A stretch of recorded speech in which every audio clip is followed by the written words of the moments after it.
an option either. As she told me many times, she'd done enough of that during her military service. For her, being labeled a backbencher for the rest of her congressional career was tantamount to a political death sentence.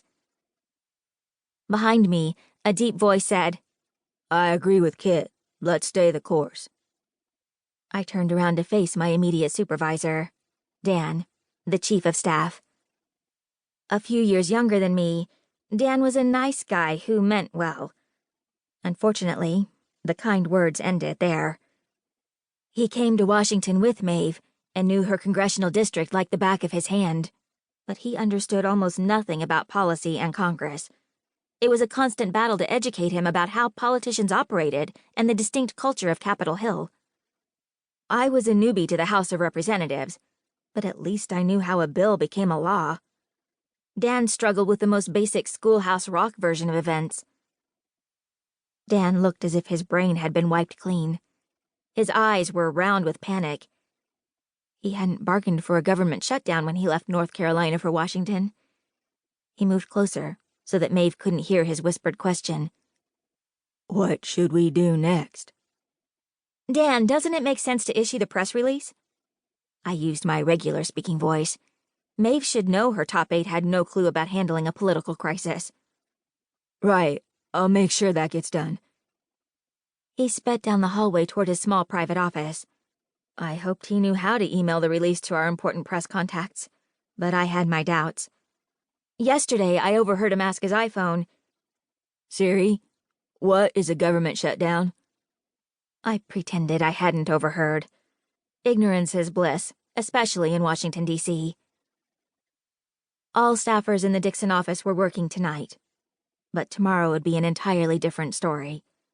A government shutdown meant no money was available to keep government programs or buildings operational. That included paying government employees. Each member of Congress had to determine how to keep his or her office functional during the shutdown. Maeve decided that Dan and I would report for work. Everyone else would remain at home, unless absolutely needed. Despite the winter darkness, that meant long workdays were ahead, unless Congress resolved the dispute over government funding levels quickly.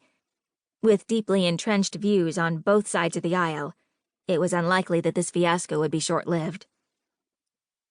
My desk phone buzzed. Recognizing my live-in boyfriend's cell number, I answered it. "You're still at work?"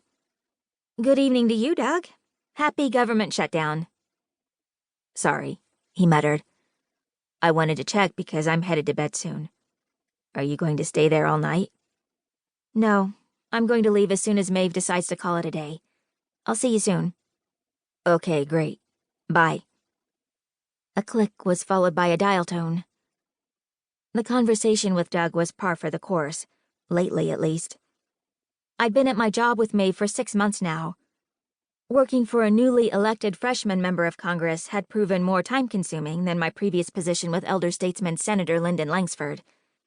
After my former boss's murder, which I helped the police solve, I interviewed for numerous jobs in Congress. My best friend Meg had accepted a job working in the House of Representatives. When the opportunity to work as a senior legislative staffer for Maeve presented itself, I eagerly applied. I'd anticipated a steep learning curve. After all, the House and the Senate function as separate political institutions with totally disparate traditions and norms. What I had not anticipated was how much work it was to staff a member of Congress who was just starting her political career rather than approaching the end of it.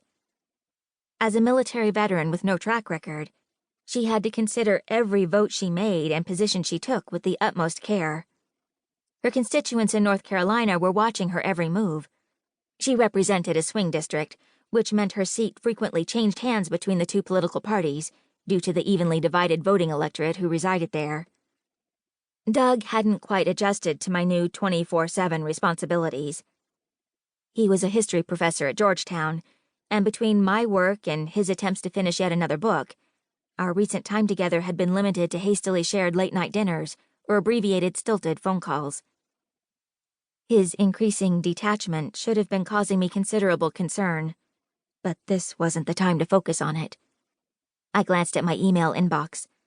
The messages were already piling up. There were several from top staff in the Speaker's office. Maeve couldn't ignore those emails.